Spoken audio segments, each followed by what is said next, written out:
It started with silence, the kind that fills your lungs like poison when you've just lost everything.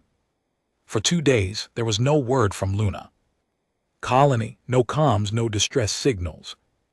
Just a blacked-out screen where there should have been 1,000 blinking life signs. At first they told us it was a solar flare, then a systems glitch, but I knew better. I'd done 3 tours in the Belt Wars. I've heard silence like that before, always just before the bodies show up. When the Council's official probe finally sent back footage, every man on the command floor went still.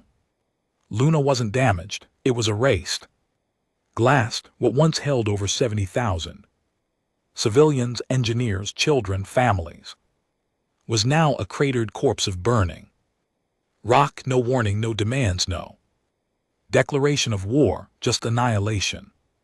And floating just outside its orbit, a Council drone, not Earth tech, not even close. That was the day humanity remembered why we never trusted the stars. The Galactic Council sent us condolences, apologies, promises of investigation. They called it a rogue faction, said it was a miscommunication, said the aliens behind it would face justice, like we were idiots, like we'd wait. Earth's president wanted to hold the peace. The corporations begged for calm, but they weren't the ones who'd held their sons' ash-covered toys. They didn't scrape pieces of their wives off a melted titanium wall. I did. My name's Riker, just Riker now.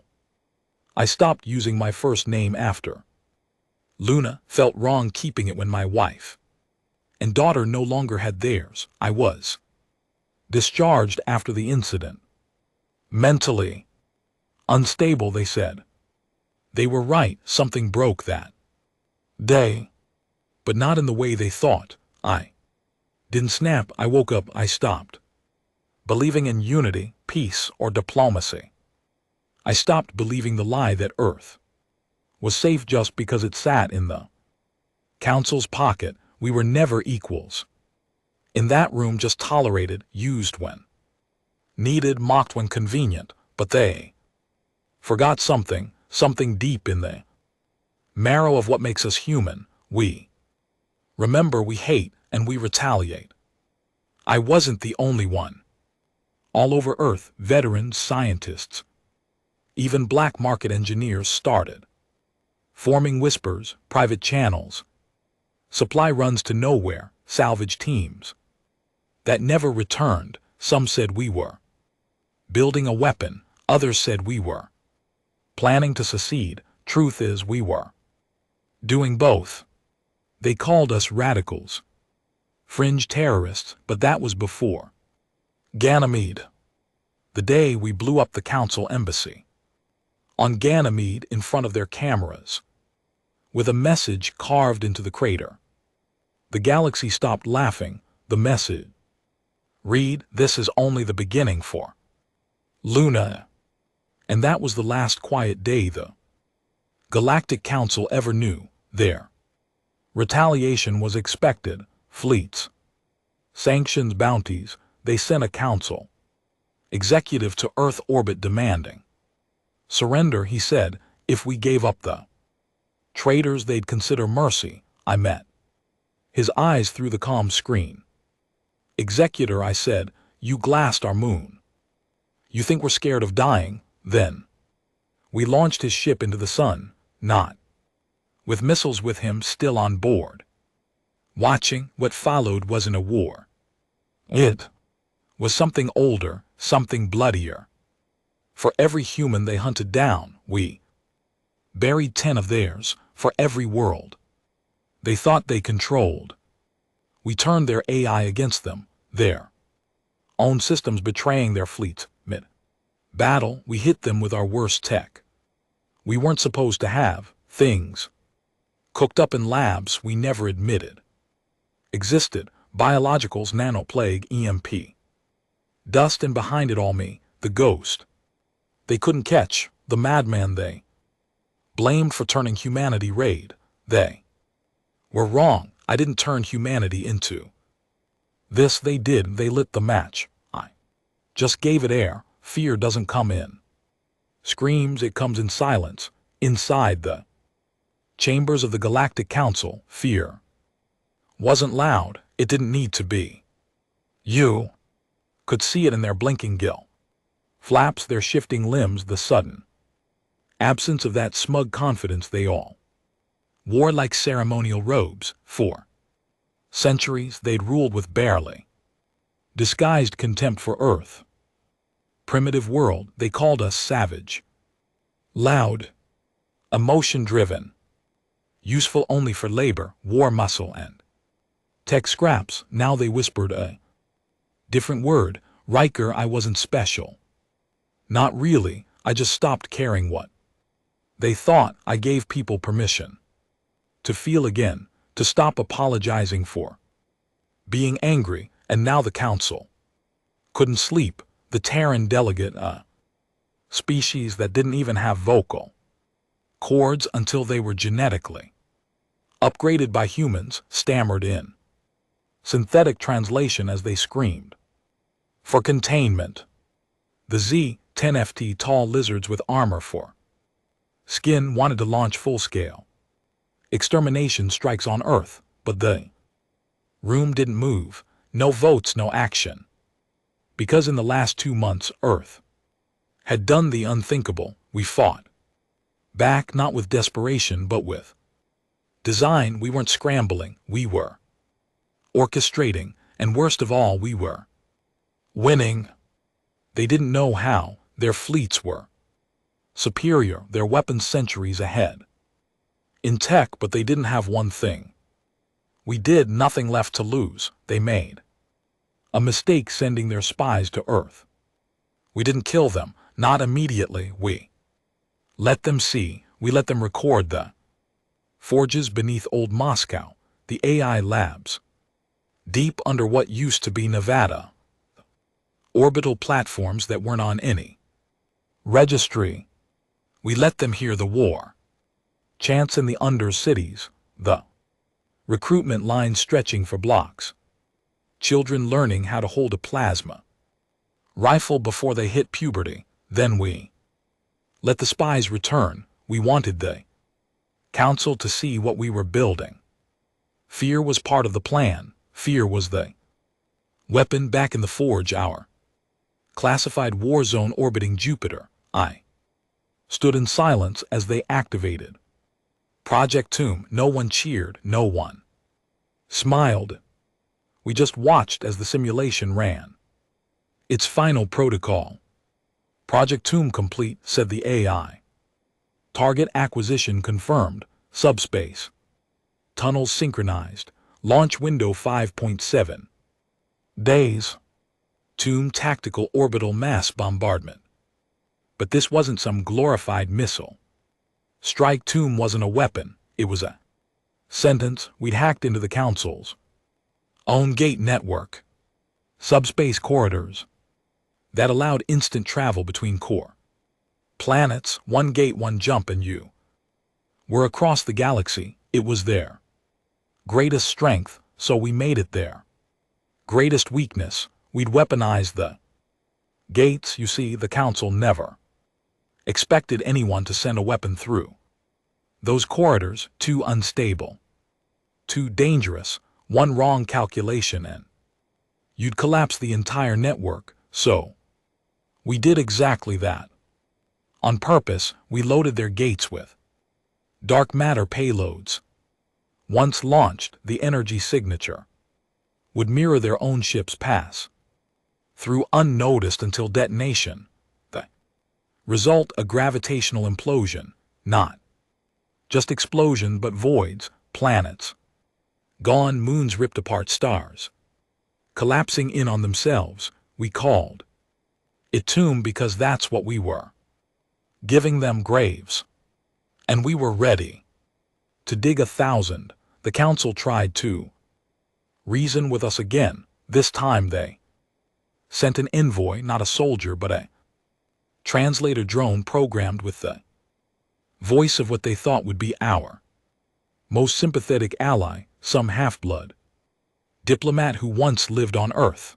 The message was simple. This can still stop. My response, no it can't. They'd already murdered Luna. They'd already scorched our skies. Erased our children. There was no peace. Not anymore. So we launched Tomb Phase 1, 3 gates, 3 detonations, the core planets of Virex, Halen, and Zargon, hundreds of millions of alien lives silenced. Seconds, the footage hit the council chambers like a seismic bomb, their own transmission logs showed the origin. Gate, Earth's hacked corridor.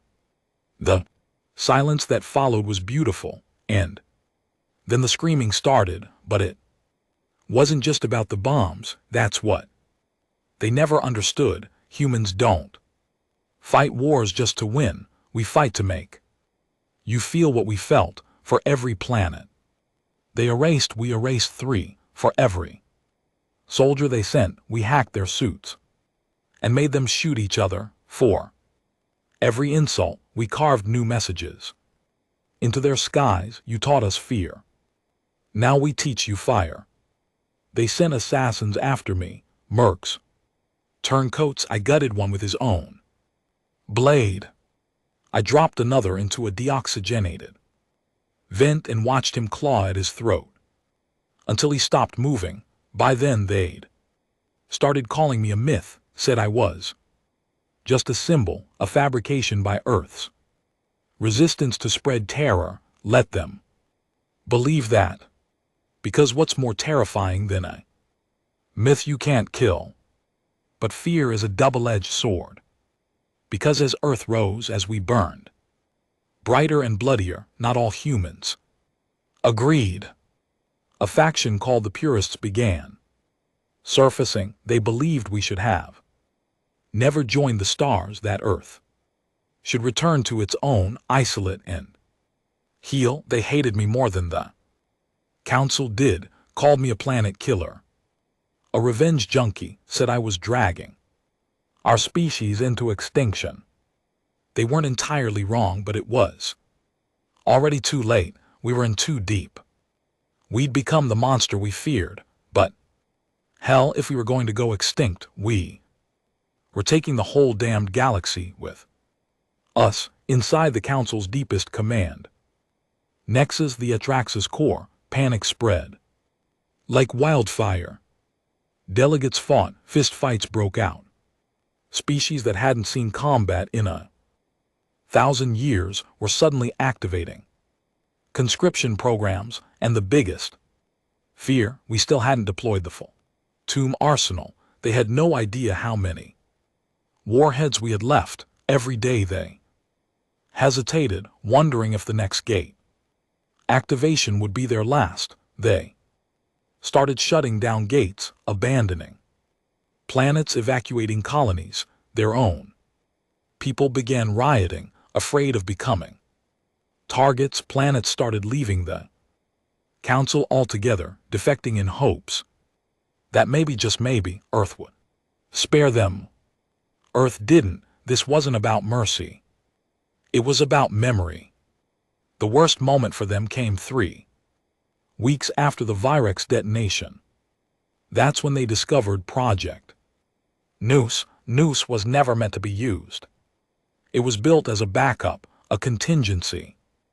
If the Council ever tried to glass Earth directly again, but they triggered it early. See, they sent a stealth fleet toward Earth, hoping to orbit drop planet crackers and end us in one final strike. What they didn't know was that Noose was already live. The moment their ships entered our upper atmosphere, their drives failed, their weapons shut down, not jammed, reprogrammed. Then their ships turned and fired on each other. The last thing one of their captains saw was his own cruiser turning back toward him at max burn. The debris rained down in front of Earth's moon, the very spot they once destroyed. We broadcast the footage back to the Council chambers with only one message. We don't forgive.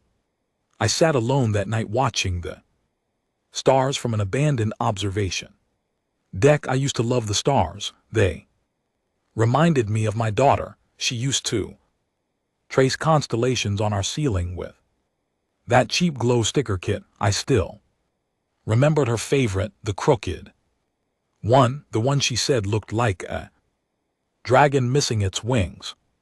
She called it the broken fire.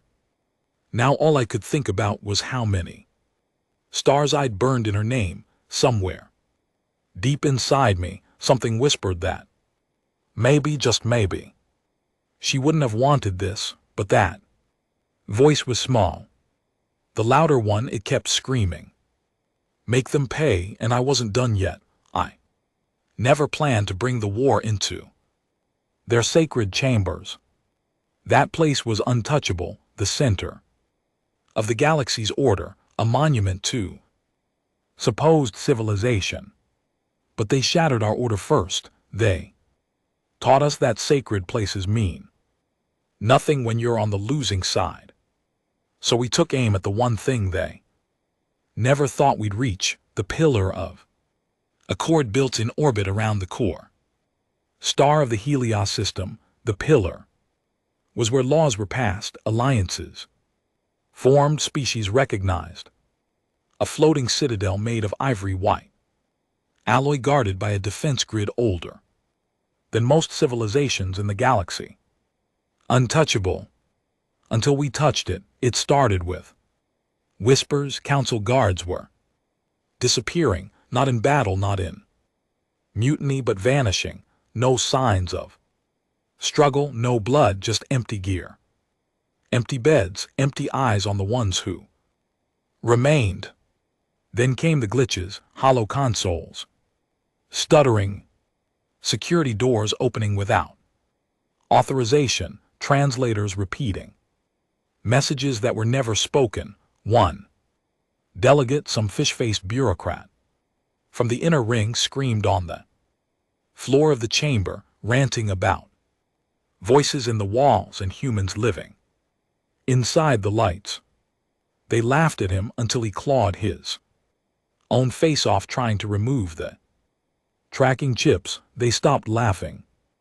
After that, you see, Project Tomb was just our hammer, but Project Shadow, that was our scalpel, engineered by defected Council AI specialists in Earth's most ruthless black site engineers. Shadow was a virus, not digital, but human operatives trained not to fight but to haunt, to infiltrate, destabilize, unravel from within. We didn't just send soldiers to the Council, we sent ghosts, people with no past, no names, no DNA left behind. Raised in silence, trained in madness. Their goal wasn't to kill, it was to make them afraid to exist. They moved through air ducts, maintenance shafts, and blind spots in the Council's surveillance grid. We didn't have to guess where those blind spots were. We helped build their security decades ago. Another cheap human labor deal they thought they'd never regret. Now they were trapped inside a house we helped design, and it was on fire. I received the first field report from Shadow Agent 7 during a blackout period, encrypted inside a Council distress signal. The message was 4 words long. Phase 1 panic achieved. No elaboration, no details, but I already knew what that meant. They started finding messages carved into their walls in languages they didn't know we'd deciphered. We're inside. You killed Luna. We learned from you.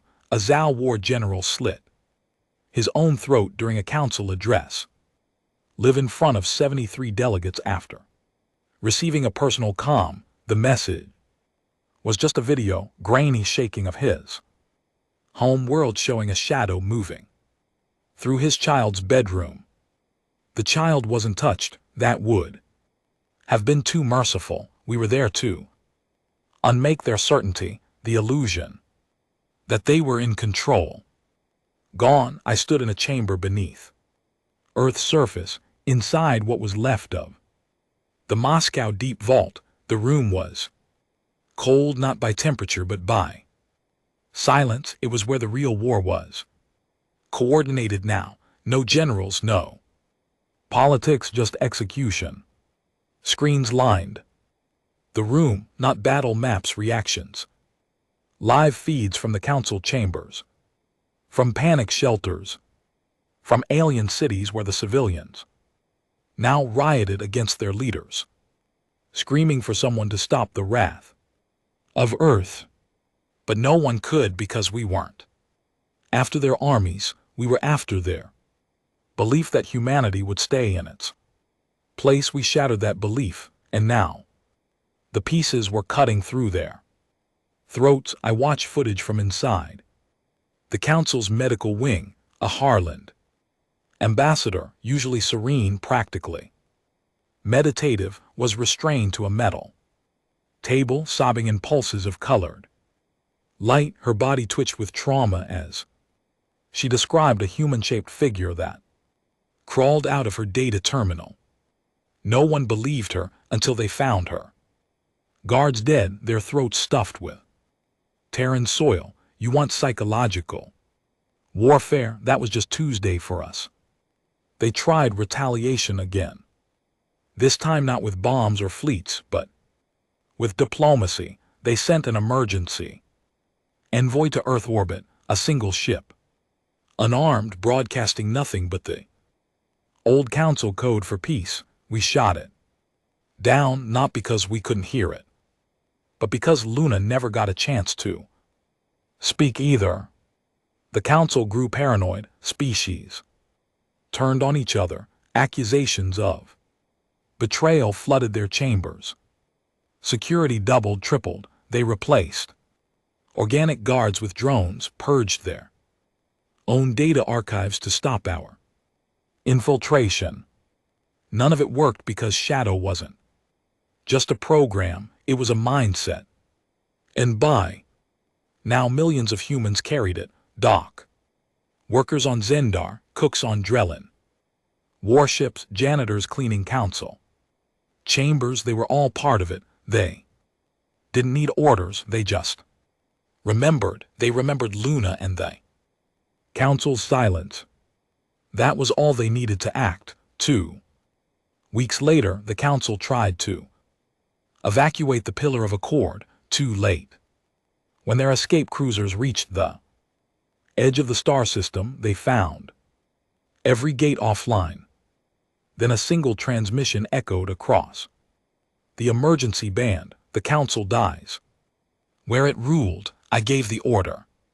Shadow Phase 2 activated. Every corridor of the pillar filled with neurosmoke. Not toxic but hallucinogenic. Designed to attack species-specific neurotransmitters. The result: panic, pure animal fear. High-ranking officials trampled each other, trying to flee their own minds.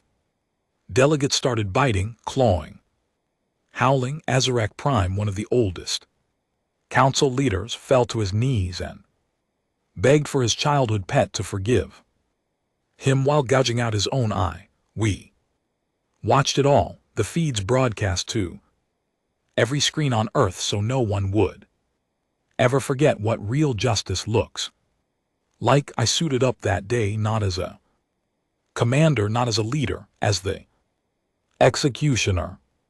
I boarded our stealth cruiser, slipped past what was left of the council's orbital defense, which by then was barely holding itself together, and walked through the main gates of the Pillar of Accord, unchallenged, unopposed, because they weren't soldiers anymore.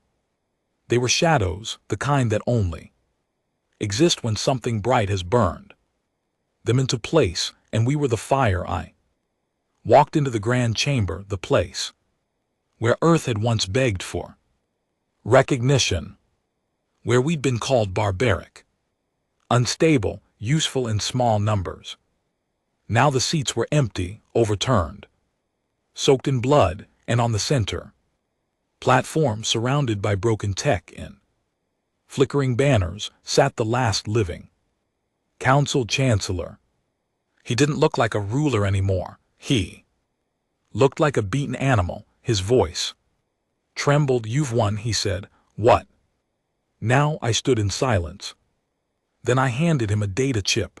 On it was footage not of battle, not of war, but of Luna, children laughing, families smiling, engineers at work. My daughter, spinning under artificial gravity, giggling as she tried to catch floating droplets of water. Then the strike, the fire, the screams. I said nothing as he watched it. When the video ended, I looked at him, looked into those alien eyes that once saw us as nothing but tools, and I asked one question: was it worth it? He didn't answer. He just wept, and I walked out. We didn't kill him, not because we pied him, but because some wounds are louder when they stay open. By the end of the cycle, the council no longer existed. Worlds succeeded, alliances collapsed, fleets disbanded. What was once an empire was now a warning. The galaxy learned two things. One, never underestimate a species with nothing left to lose. Two, and never forget what happens when you make Earth bleed. Back on Earth, things were quieter, not peaceful, just quieter. I stood on a ridge overlooking what used to be a city. Rebuilding had started slowly, painfully. But it was something. A small boy walked up to me once. Couldn't have been older than 7. He asked, "Did we win?" I looked at him, at his dirty face, his half-repaired prosthetic leg, the scars that ran too deep for his age, and I told him the truth. "No, we survived." He nodded, and somehow that was enough. I always thought the hardest part would be the fight, but it wasn't. It was what came after. There's a silence that comes when the screaming ends. It's not peaceful, it's not victorious. It's a silence that sounds like regret, like old ghosts breathing down your neck. I stood on the fractured edge of what was once New Berlin, now reduced to rubble and rebar. Wind howled through broken towers like the dead singing lullabies. Some called this victory. But what the hell is victory when half the world doesn't know how to feel anything anymore? 2 months after the collapse of the Galactic Council, humanity was no longer feared. We were hated by the ones who survived us, by the ones who once whispered about our resilience and tenacity. They stopped whispering. Now they cursed our name openly. Across a galaxy still bleeding from the war we brought to their doorstep. And honestly, I didn't blame them. I'd been summoned to speak before the Terran Unity Council, the temporary governing body formed to replace what was left of Earth's scattered governments. Most of them weren't soldiers. They hadn't seen what I'd seen. They'd read the reports, seen the broadcasts, analyzed the death counts, but they didn't feel it. They hadn't walked through the hollow out core of the Pillar of Accord and watched the last chancellor of the galaxy beg for his life through tears and broken bone. They hadn't stepped over the bodies of children from alien worlds, eyes wide open, staring into a sky that once promised peace. I had, and now they wanted answers. "We won the war, Riker," one of them said. Middle-aged, clean suit. Not a trace of battlefield dirt on him. "But we can't build a future on ashes. We need to restore diplomatic ties, reopen trade routes, reestablish trust." Trust, that word felt like a punch to the ribs.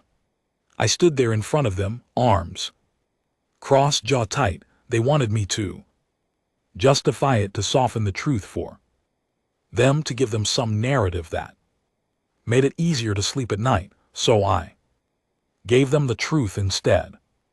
We didn't win a war, I said. We ended a threat. There's a difference. Murmurs filled the room, politicians trading glances like they weren't sure if they should be offended or scared. We brought the galaxy to its knees. Another said, and now they see us as tyrants. They saw us as vermin before. Luna burned, I snapped. This isn't new. They didn't respect us then. They feared what they didn't understand. So we showed them, we gave them something real to fear. They didn't like hearing that, but they needed to, because the world they were trying to rebuild wasn't the one we had before. This earth, this fractured, ash-stained world, it was built on revenge, not peace, and it was still bleeding. Outside the city, ruins, camps sprawled like scars across the land, veterans with no homes, orphans who grew up speaking only the language of war, children playing pretend, not as explorers or pilots, but as executioners. I saw one little boy pretending to strap a bomb to his chest, shouting Luna's name like it was a battle cry. We didn't just win, we infected the next generation with our rage, but the consequences went deeper than Earth. Human colonies across the outer systems had grown emboldened.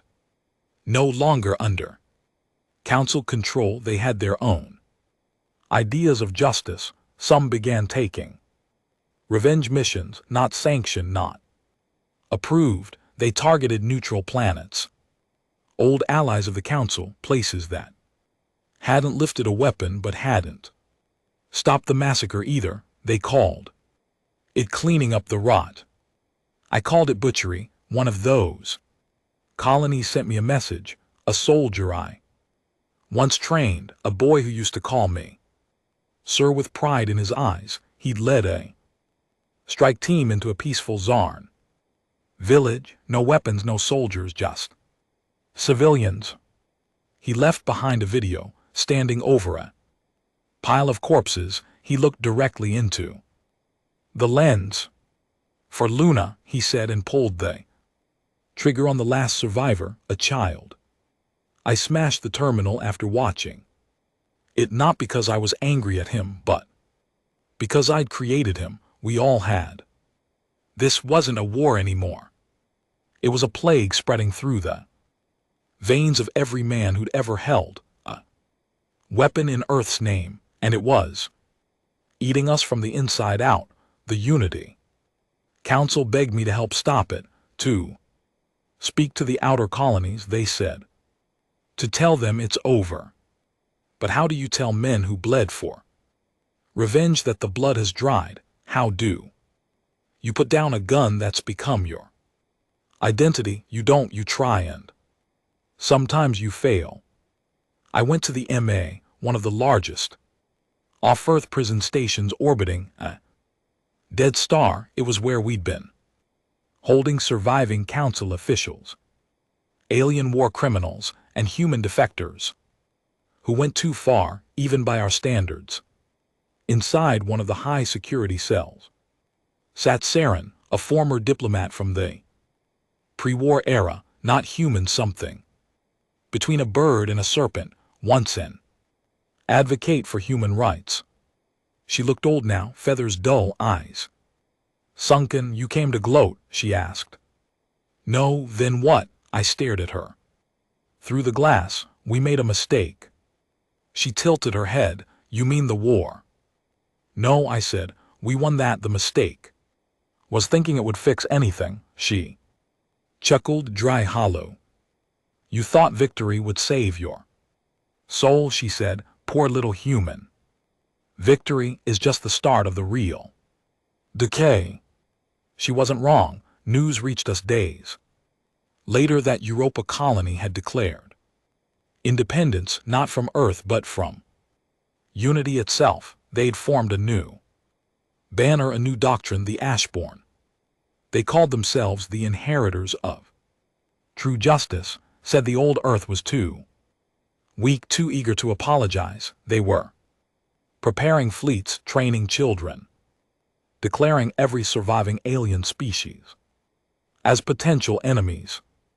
And they carried my name on their insignia, not as a warning, as a prophet. I stood alone again, watching Earth from orbit. Beneath me cities struggled to rebuild, governments held together with thread, children with scars no amount of time could erase.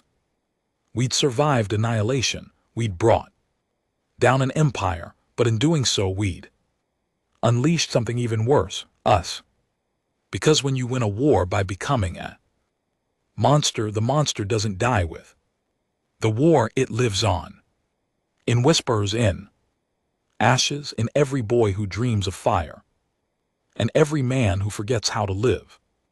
Without a target, the war was over, but peace was just another battlefield, and I wasn't sure we had the strength to fight it, not anymore. I watched the fleet rise from Europa like black teeth from a bleeding gum line.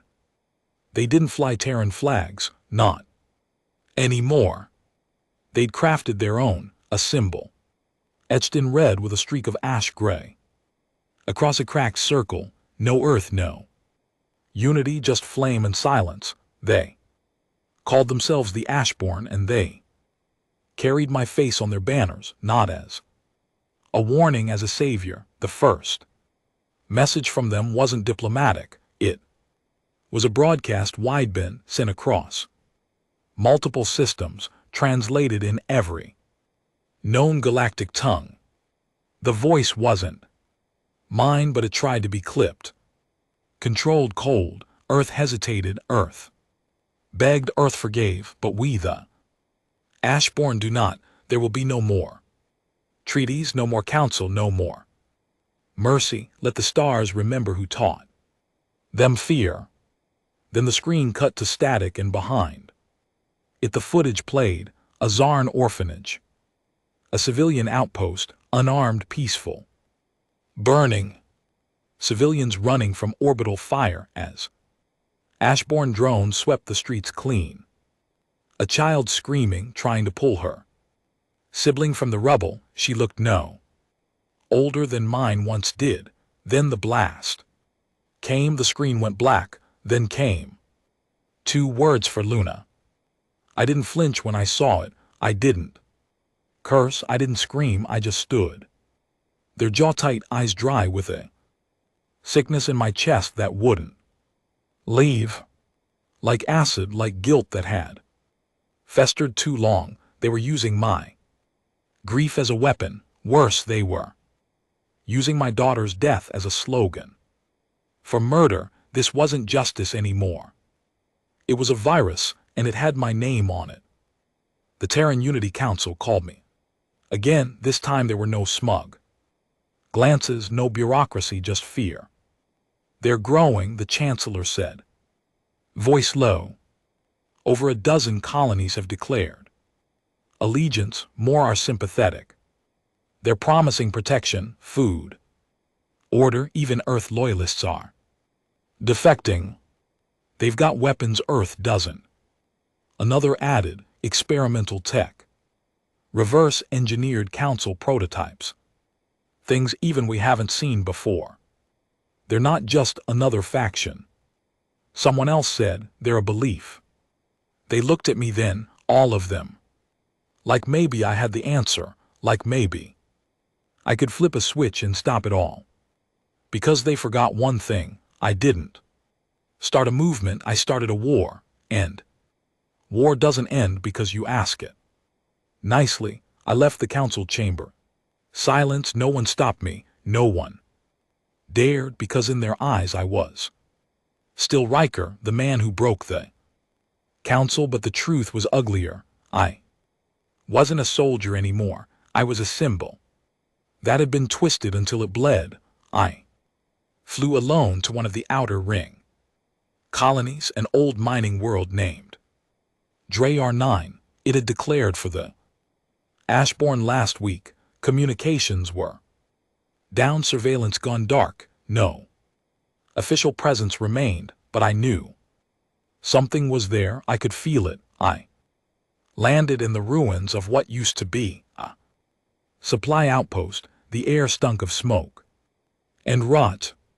There were no guards at the gates, no checkpoint, just silence. Then I heard it, children singing. My stomach turned. I followed the sound through a cracked bulkhead, down a corridor lined with broken monitors and smeared handprints, and I found them. Dozen kids, maybe more, standing in a circle around an old hollow projector, singing a hymn. It wasn't religious, it was military. They sang the names of council planets, followed by a chant. Burned ashes justified.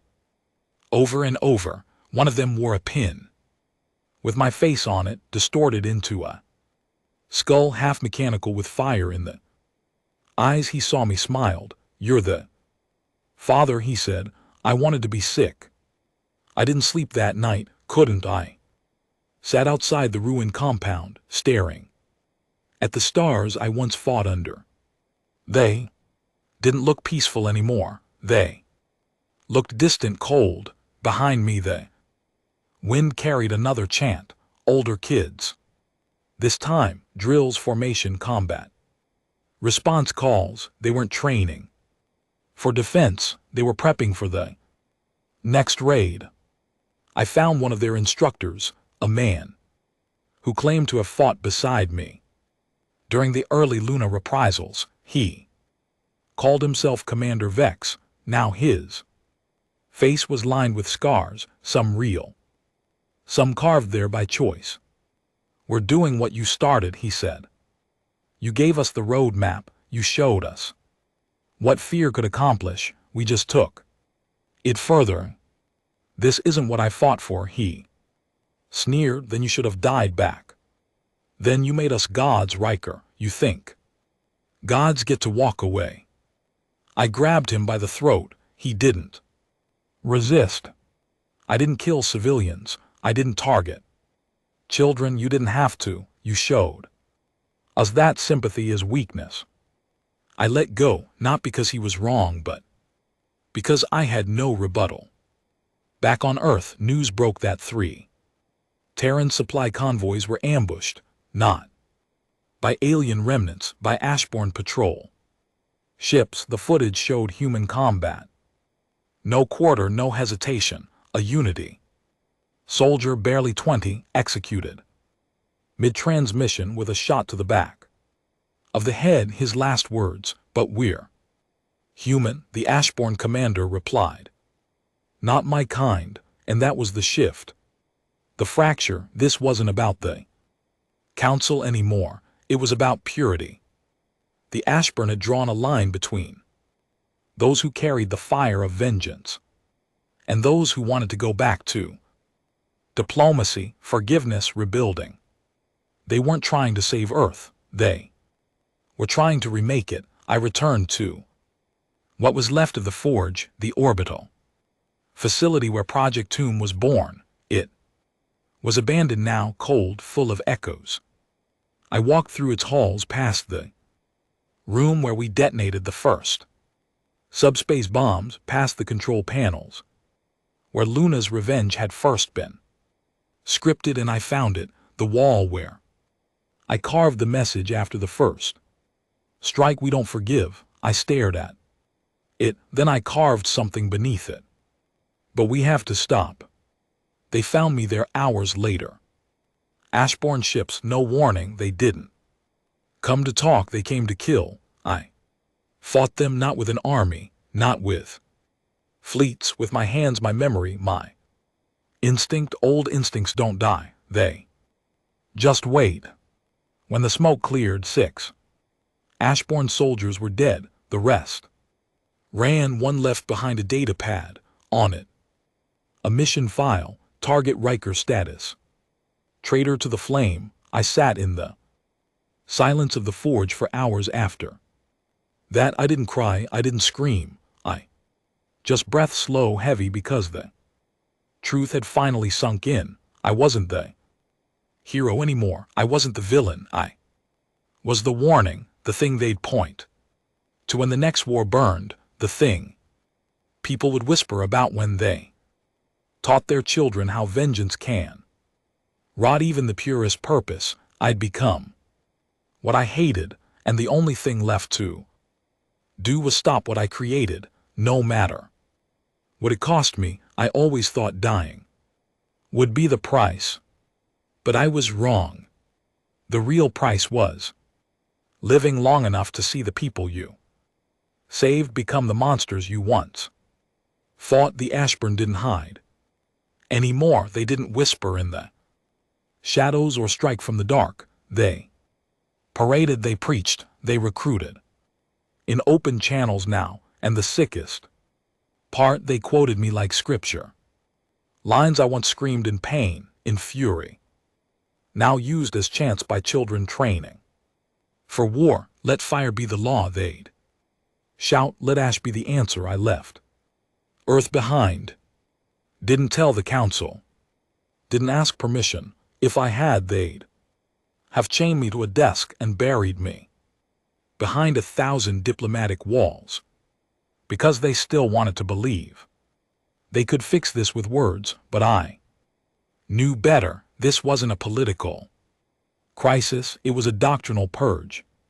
The Ashbourne didn't want peace, they wanted purity. I tracked their main vessel, the Ember Crown, through old supply routes once used during the early Retaliation years. It was a city ship, massive, self-sustaining, capable of housing nearly 100,000 followers. Inside they bred soldiers, not just genetically, spiritually, orphans, war survivors, colonists left behind by Earth, all trained from childhood in Ashbourne doctrine. And they didn't just worship revenge, they worshiped me. I wore an old council officer's uniform, ragged and modified, not to blend in but to insult them. Ashbourne patrols picked me up outside the Helen Drift. I let them. I had to get inside. The leader of the boarding team was a woman, sharp eyes, sunken cheeks, hair shaved to the scalp. The tattoo of the Ashbourne logo burned into the side of her neck.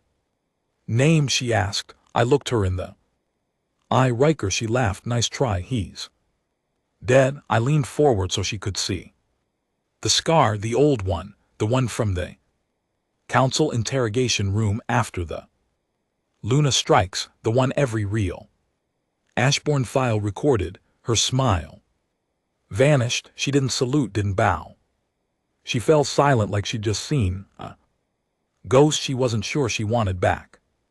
Take me to your leader, I said. They led me aboard the Ember Crown, but not as a prisoner, more like a relic, something holy. People stopped and stared. Some saluted, some cried.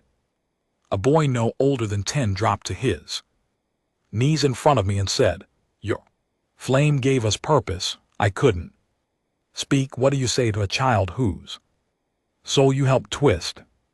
Inside the ship was a cathedral, not to Earth, not to the stars, to vengeance. My image carved into the bulkheads, not as I am now, tired, broken, graying, but how they remembered me, younger, angrier, fire in the eyes, blood on my fists. They'd turn my pain into liturgy.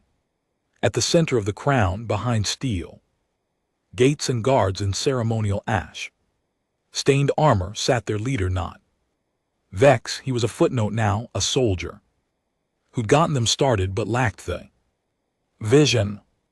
This new one, he called himself Sovereign Flint. I recognized him. He was one of ours, a former tomb engineer. Worked in black site logistics, always quiet, always watching. Now he was draped in black robes, surrounded by chanting disciples. At his feet, captured delegates, bound, bruised, and gagged, live sacrifices. Riker, he said, standing, I never thought I'd see you in the flesh again. I didn't come for a reunion, I said. No, you came to kill me, he smiled.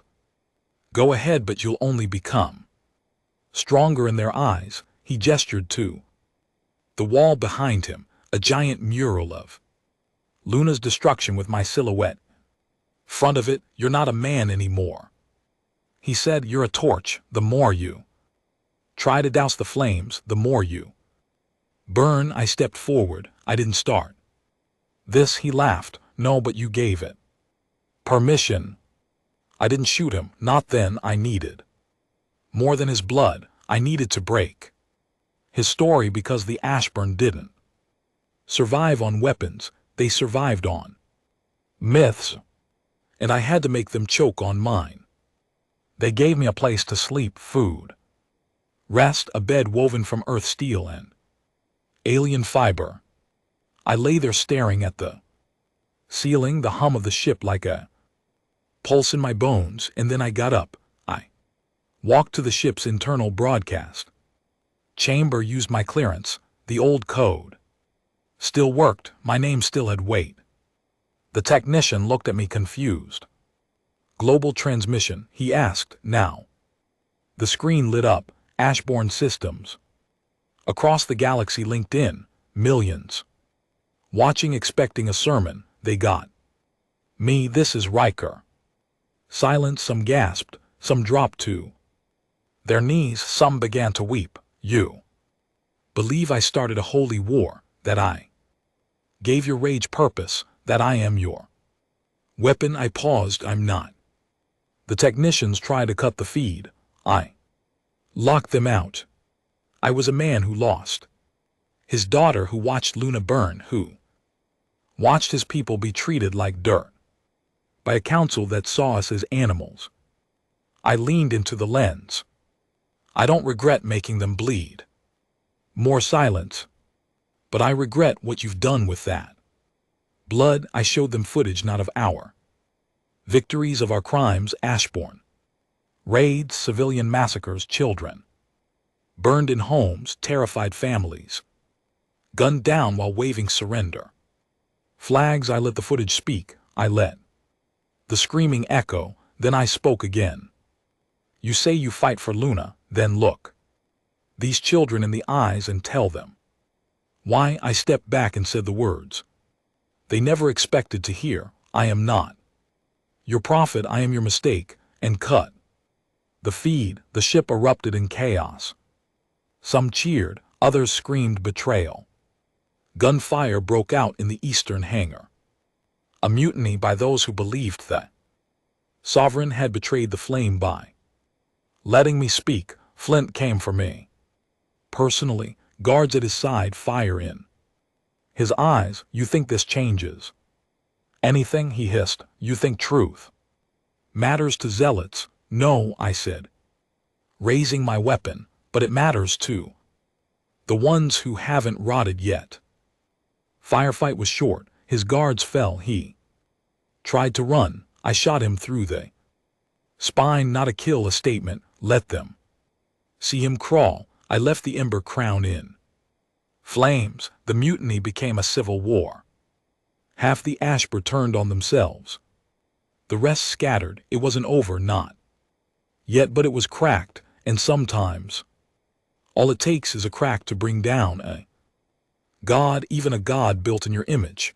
I returned to Earth weeks later. The council didn't welcome me back, didn't thank me, didn't hold a parade. But they didn't arrest me either, because they knew I'd done the one thing there peace talks never could. I made the Ashburn look at themselves, and for the first time, they blinked. I stood on Luna's memorial site the next morning. No cameras, no press, just the ash still clinging to the cratered rocks, the cold, silent reminder of where it all began. I dropped my old sidearm into the soil, the weapon that started it all. Then I said her name once, soft, so she could hear it wherever she was. The war isn't over, but the flame, it's fading, and maybe that's enough for now. Some things don't die when you kill them. Belief Hate a name. The Ashburn had lost. Their sovereign, their ship there. Illusion of invincibility. But they hadn't lost their fire. What was left of them had scattered across. The spiral arms hunted, fractured until they regrouped in a system Earth, classified only as Omega Drift, no maps, no charts, no known colonies, just a black hole surrounded by dead stars and rumor. Perfect for ghosts. I got the call 2 weeks after the Ember. Crown burned, intel flag decoded. Burst signal, same encryption used in the early Retaliation years, buried. Beneath the message was a name I hadn't heard in a long time. Riven, he'd been one of ours, special ops, silent entry, sabotage, extraction. Always loyal until the Ashburn got to him. No one knew where he went. Some said he died in a deep strike raid. Others said he was building something. Turns out they were right, he was building Oblivion Protocol. I landed in Omega Drift under blackout stealth. No signal, no ID. No comms, just me, my armor, and a name. They still feared, even in whispers. The system was graveyard quiet, wreckage from failed ships floated like bones. Some human, some alien, some unidentifiable. What the Ashburn had built wasn't a colony, it was a temple, a monolithic structure orbiting the event horizon, rotating slowly like it was watching me approach. Its shape was impossible. Jagged edges, uneven symmetry, curved lines that looked like they were bleeding light backwards. It wasn't built for life, it was built to end it. Inside there were no guards, just silence, Ashburn symbols carved into the walls. Not in celebration, in desperation, bloody handprints, scratched out mantras. They weren't organized anymore, they were dying. But not before they took us with them. I moved corridor to corridor, deeper into the heart of the temple. The air felt heavy, not just oxygen, thin, wrong, like something bigger than death was breathing nearby. Then I saw it.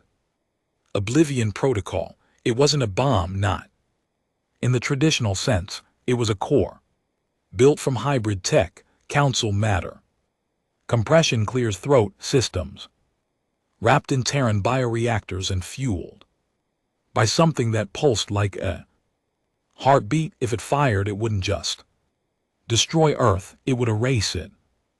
Clean deletion, nothing left to bury, not even ash. And standing in front of it, hands locked into the control interface, was Riven. He hadn't aged much, still sharpied, still precise. But something behind his stare was gone. Like he'd replaced humanity with numbers. Ricker, he said, not turning, you found us. I always do, he smiled faintly. You're late. Earth dies in 19 minutes. I raised my weapon. He didn't flinch. You helped build this, I said. He nodded. And you helped inspire it. I stepped closer. This isn't vengeance anymore, this is suicide. No, he said, this is balance. He turned then, eyes sharp. You lit the galaxy on fire. You made fear holy. Do you really think peace was going to grow from that? I came here to stop you. You can't stop an idea, Riker. You taught me that. I lowered my weapon because words were the only thing I had left. You think you're right, I said. That by ending Earth, you erase the infection. That you're cleansing the galaxy of what I started. I don't think, he said. I know. I walked toward him slowly. Then why haven't you fired yet?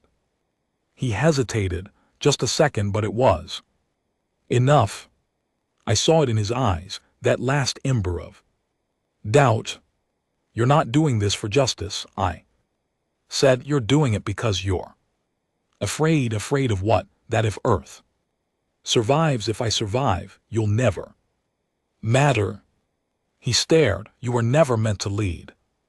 I said you were meant to follow, and the moment I left the path, you lost your compass, so you built a bomb to feel like a god.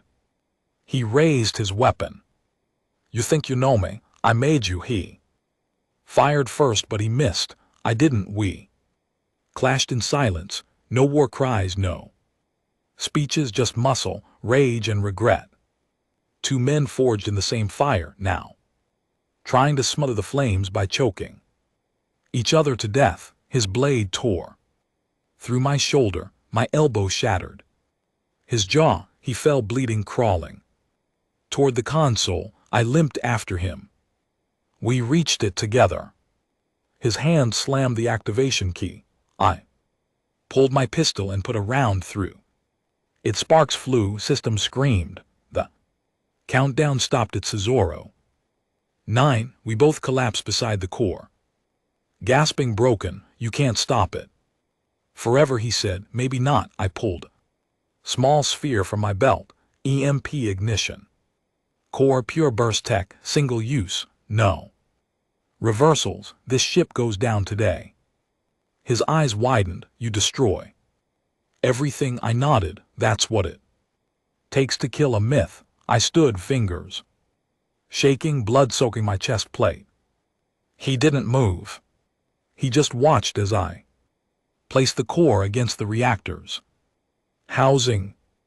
Riker, I paused. Do you think she'd be proud?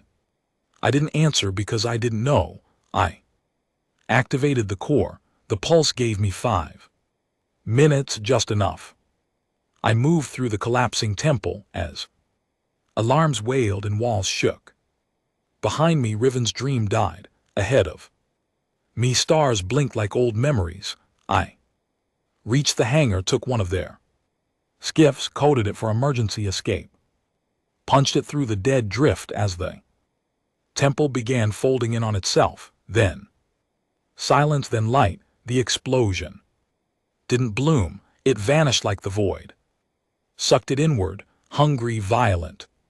Final, Oblivion Protocol, the Ashborn core, Riven, the temple, all gone. Deleted like they never existed. I drifted through space for 3 hours. No signal, no backup, just me, the dark, and whatever was left of my soul. Then Earth picked me up. The Unity Council didn't send a fleet, just a single ship. One pilot didn't even speak, just helped me into the medbay, handed me a sealed letter, and walked away. I opened it in silence. Inside, one sentence: sometimes fire can burn itself out. Back on Earth, I walked Luna's ashes one more time. The memorial had grown, not just for the fallen, but for the forgiven. My name wasn't on it. I didn't ask for it to be, because I wasn't one of the ones who should be remembered. I was the one who made remembering necessary. There's no ceremony for the last soldier walking off the field. No speeches, no parades, no tears, just quiet. A quiet that wraps around you like the last breath of a dying fire. Not warm, not cold, just empty. I walked through Earth's capital like a ghost in broad daylight. The city had changed. Towers rebuilt, streets swept clean, hollow screens playing old news feeds of the council collapse, Ashborn trials, peace day broadcasts. They called it a new era. Some believed it, some just needed to believe it. And me, I didn't believe anything anymore. I stopped wearing the old combat gear, left it behind in the shuttle after Omega Drift. Now it was just boots, plain pants, and a jacket too thin for the weather. I walked with a limp now. One leg never fully healed after the temple collapse. The shoulder still ached from the blade. Riven drove through me. The medics offered cybernetics. I said, no. Pain is proof you're still here. They built a statue, not for me, not directly. It stood in Luna's new Memorial Park, a garden grown from ash, ringed with black stones engraved with names of the lost. The statue was tall, humble, a soldier kneeling, helmet at his side, arms around two children, carved in soft steel, no face, no name. Just one phrase at the base, so they'd never feel what we did. I stood in front of it for hours. Tourists passed. Some looked at me, none recognized me. Good, I didn't want to be Riker anymore. He was too heavy to carry. I stayed in a small room above an old bar run by a vet named Bren. He didn't ask questions, just nodded when he saw the limp in the eyes. He'd been in the Belt Wars, lost 3 sons to the Retaliation raids. Said he stopped believing in flags the day the council fell. We didn't talk much, didn't need to. Sometimes broken men recognize each other by silence. The world was quieter now, but not peaceful. Too much blood in the soil, too many memories in the cracks of buildings that didn't fall completely. The Unity Council released a statement every week about recovery, reconciliation, rebuilding. But in the alleys, kids still played war. In the cities, old veterans like me still carried scars no new piece could polish.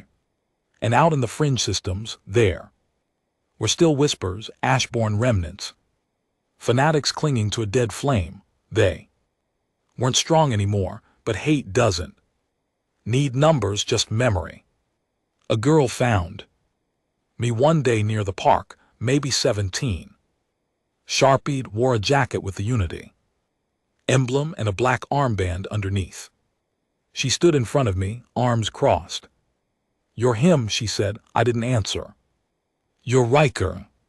Still nothing. She stepped closer, pulled something from her pocket.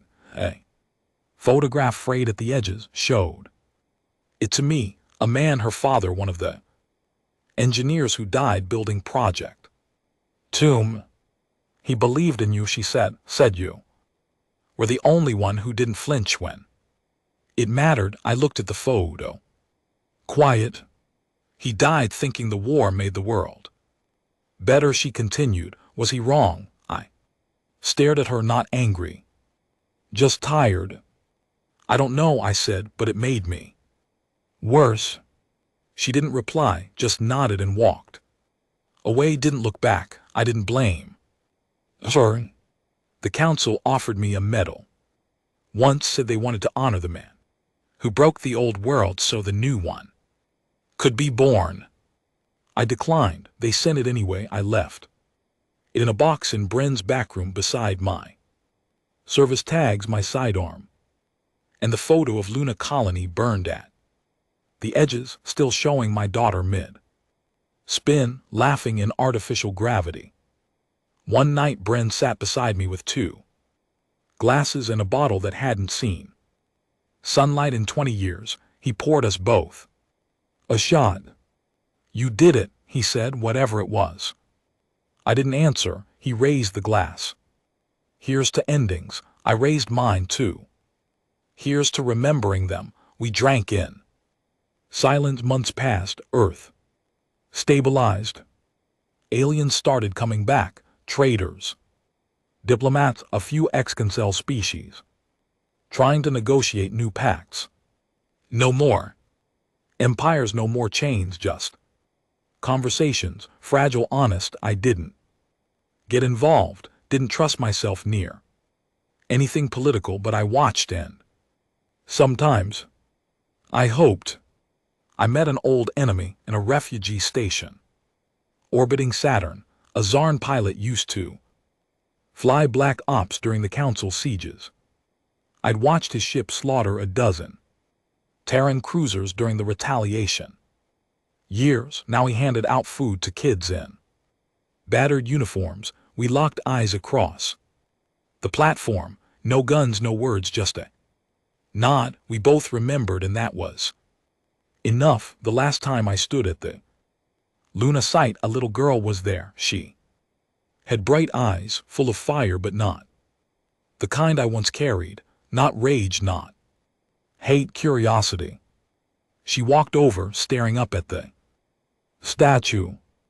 Was that a real person? She asked. Maybe, I said.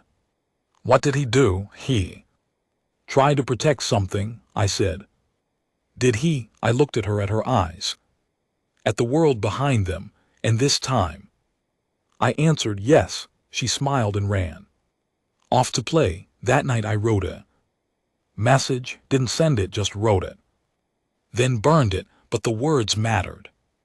They still do, to whoever comes after me. Don't make me a hero, don't make the fire holy. We bled because we forgot how to speak, we burned because we forgot how to heal. The war was never meant to define us. We survived, that's all now.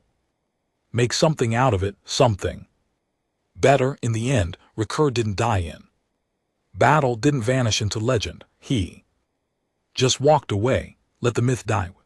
The flame, let the future rise on its own terms, and finally he rested.